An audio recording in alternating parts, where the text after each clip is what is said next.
Aloha friends!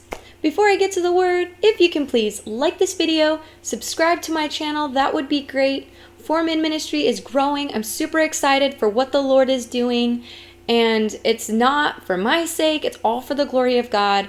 I would encourage you, if you're not already, to practice whatever the Lord is calling you to. This is the way He gave me to practice. So, let's get to the word. The word that the Lord gave me for this week is operate.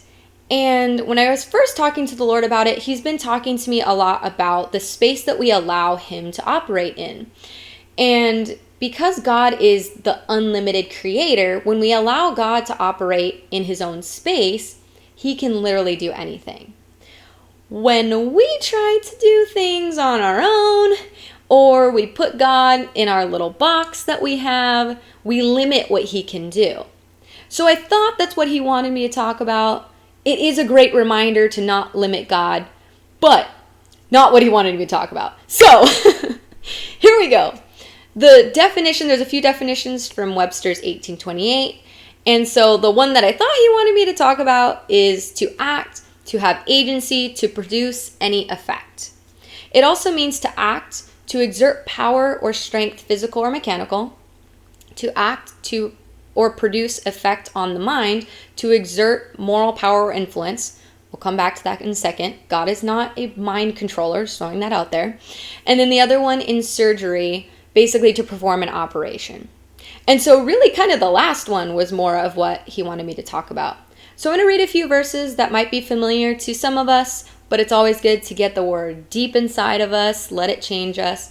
So Romans 12:2 from the ESV, it says, "Do not be conformed to this world, but be transformed by the renewal of your mind, that by testing you may discern what is the will of God, what is good and acceptable and perfect." The good and acceptable, perfect will of God.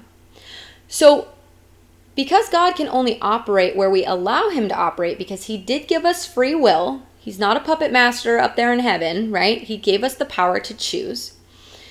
When we allow Him to change our minds are renewed and we are transformed to become more like Jesus. And I don't know about you guys, but I have never met or known of any person as cool to walk the earth in the history of ever than Jesus. So I definitely want to become more and more like Him every single day. And so when we allow Him to operate, He does an operation on our minds, on the way that we think, so that our actions change, our environments change, our words change, everything around us changes.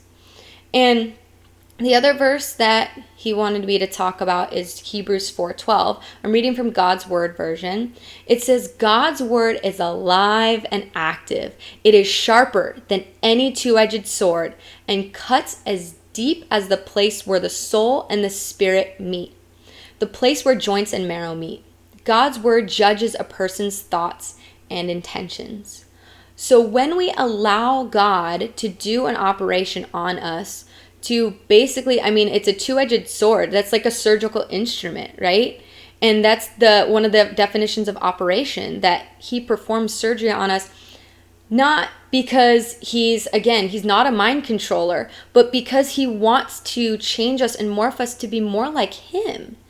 And He is the best person to know. So to become more and more like Him, that's the goal as a Christ follower, is to imitate Jesus, imitate Christ, and become more and more like Him every single day. So let's allow God to operate on us and operate in His own space, because there's literally nothing He can't do.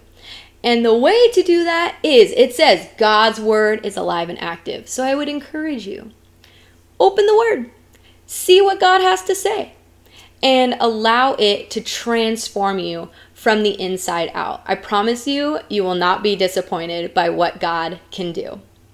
Love you with the Jesus love.